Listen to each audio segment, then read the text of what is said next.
following is a paid program. The opinions expressed are not necessarily those of WNBU and Interbanks Media. Welcome to All Things Money with David Blain, a thoughtful and revealing discussion of actionable ideas and effective strategies to help you through the complex world of investing, taxes, and real estate. Now, with All Things Money, here's David Blain. Hello and welcome to All Things Money. I'm your host, David Blain. Thank you for joining us today on 94.1 FM WNBU, Cable TV 10 in New Bern, North Carolina. Some of you may be watching us on the web through our website, www.dlblain.com, and we welcome you as well.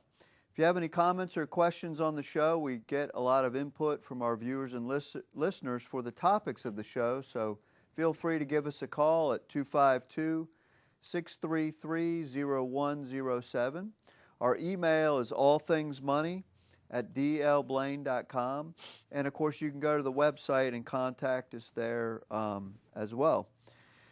Okay, I thought we'd start off with a couple of stories about the stock market. This one from CNBC is the buy and hold stock strategy officially dead, and it talks about how in the United States the S&P 500 ETF, ticker symbol SPY, which tracks the benchmark for U.S. stocks, the average holding period is now less than 5 days.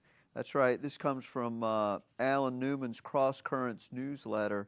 He says that given the recent average volume, it trades its entire capitalization each and every week.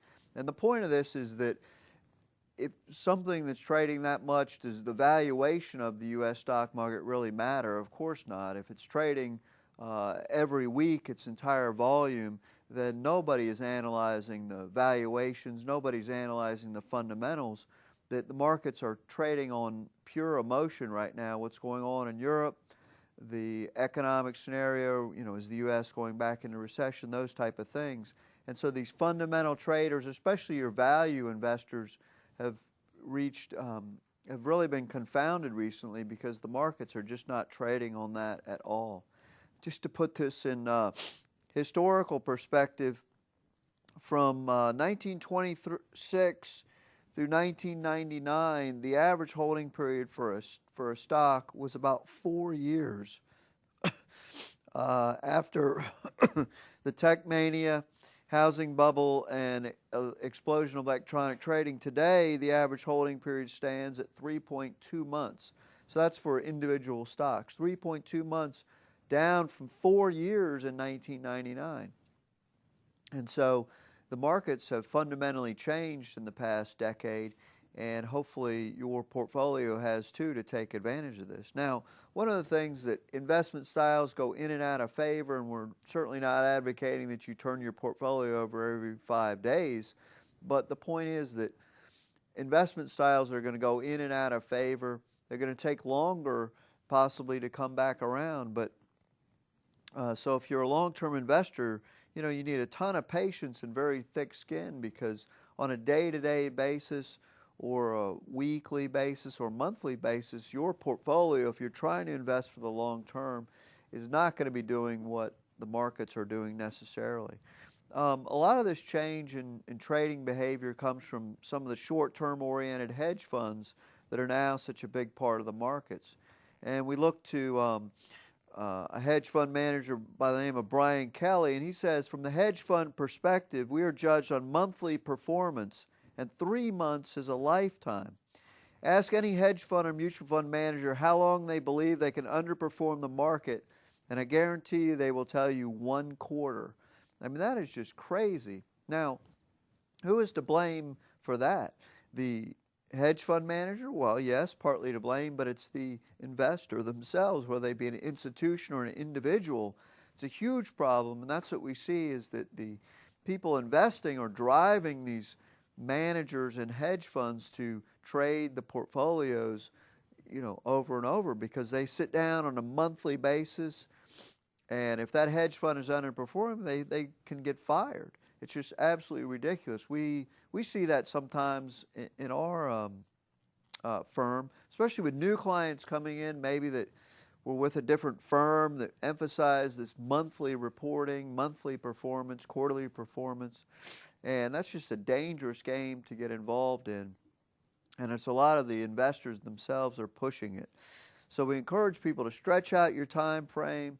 Don't get focused over on, investing is not like a sporting event where the NFL, on Monday morning you sit there and you look at, well, who won and who lost and things like that. That investing is a longer term thing. It's not even a company where you look at monthly results or quarterly earnings, things like that. It's a long term thing, and it's really very harmful to overanalyze and evaluate someone based on a monthly or a quarterly number. It's absolutely ridiculous. A couple other things. I pulled this chart up. I'm not even showing it to you on TV. It's too hard. It's got a black background. You can't really see it. But a lot of people have been asking about these leverage ETFs, ETFs that mimic the U.S. stock market or some other index and then leverage. And so they're designed to achieve twice the daily return or 3 times the daily return of that particular market. And we ran some data back 1 year from 30 June 11 to 30 June 2012 to look at the spiders, ticker SPY, which is just the normal U.S. ETF, SSO, which is twice designed to achieve twice the return, and then the UPRO ticker, which is a 3 times leverage product. And what we've been cautioning people is that on a daily basis, these particular ETFs are doing exactly what they're designed to do, which is to achieve twice the return or 3 times the return of the market. They're doing exactly that. But as a long-term investing vehicle, they are awful, and we've encouraged you to stay away from them completely. And this illustrates my point. As we look at the last year returns, the S&P 500 index, as proxied by ticker SPY, returned 5.3% with a volatility of 23.2%. The leverage 2 times SSO ticker achieved 3.7% return with a volatility of 46.6%. And the 3 times leverage product lost 2.6% with a volatility of almost 70%. And so you can see that even though these investments are making or doing what they're designed to do on a daily basis, if you hold them for a long term, you are going to vastly underperform the market. And the volatility, almost a 70% volatility, that is just ridiculous. So once again, we'll reiterate our warning to you. Unless you really know what you're doing, stay away from the leveraged ETFs. They can be very hazardous to your portfolio. We're coming up on our first break. When we come back, we'll talk a little bit about what to expect in the stock market. So for All Things Money, I'm your host, David Blain. We'll be right back after a few short messages.